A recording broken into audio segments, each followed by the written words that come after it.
Dr. Petrus de Kock is a director at RiskRecon. He joins us now to give us his assessment of the national shutdown. So there were reports of more than 25,000 security officers being deployed as part of precautions of the protest preparedness plan, and we heard of thousands of members of the SANDF. That's also notwithstanding members of the police and Metro Police were out in full force.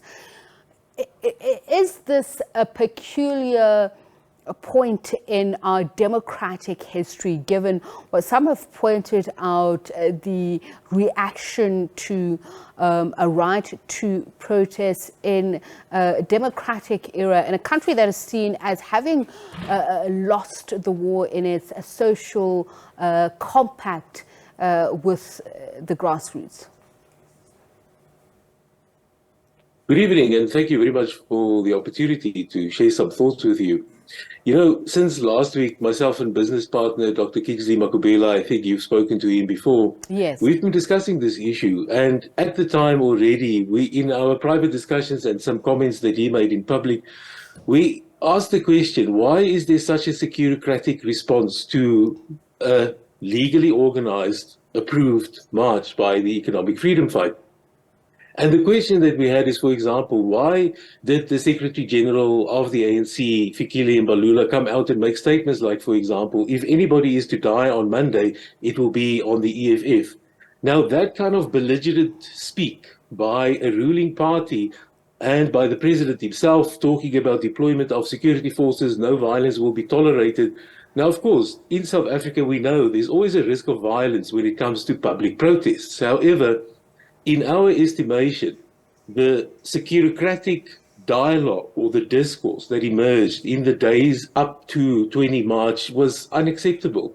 The cost to the taxpayer of deploying the SANDF is an overreach and an overstretch.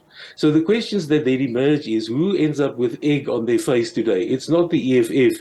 I'm sorry to say, it is the ruling party and specific people in the ruling party who stirred the pot of fear-mongering. So that leaves the question, is this a ruling party that is paranoid? Is this a ruling party with specific leaders that know they've lost legitimacy? Because the kind of questions that the EFF are raising, those are questions that each and every South African, we are asking ourselves that question about corruption, about the effect of corruption on leading to rolling blackouts. So those are actually very legitimate questions to ask. And is the ANC at this point in time maintaining the social contract between the governed and those who govern? That's the bottom line question that we are facing. Let's continue with the conversation and allow me to quote to the EFF's national spokesperson, Snawo Tambo, saying that South Africans must take note that this is the most massive law enforcement deployment since the state of emergency in the 1990s. I'd like to hear your thoughts of this. And is it, as some have said, really a day of reckoning for President Ramaphosa and his leadership, given these issues that you're raising and they have raised? You know what, I would say today is an opening salvo of the EFF towards 2024 national election. It's a launch of a massive election campaign.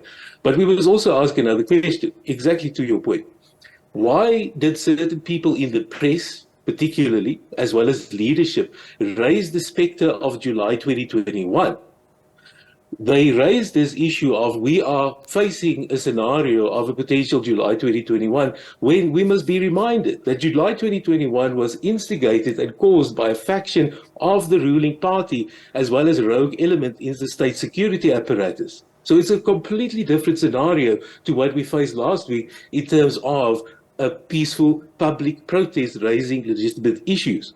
My business partner, Dr. Makubela, asked the question, while we are speaking about public violence and potential for looting, we are not speaking about protecting the right of citizens to protest. Now, at the same time, you have Nhlanhla Lux from Soweto Parliament in the last 24 hours on social media. Whether this is true, we will have to confirm, appearing, for example, with an AK-47, which is an illegal weapon in this country, raising several questions of why are these moments now being used as moments to escalate tension, to mobilize militias, and to make political grandstanding statements. It's highly problematical at this stage of the I would say, the evolution of our democracy, going back to your question earlier. And this is very interesting, because I actually also wanted to raise this, what your thoughts are about this scenario that we're seeing of the Operation Dudula and EFF,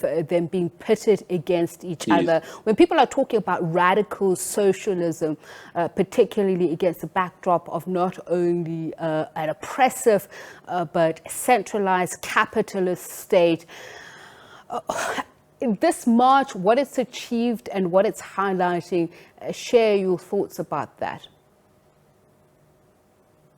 Look, I think, as I said earlier, what the issues that the EFF put on the table regarding the future tenure of the President Ramaphosa, we know there are numerous questions hanging over the head of the President, whether it's Pala, whether it's CR17 election funds in the last week or two. There's been news on that, the suspended public protector testifying, laying out certain kinds of evidence.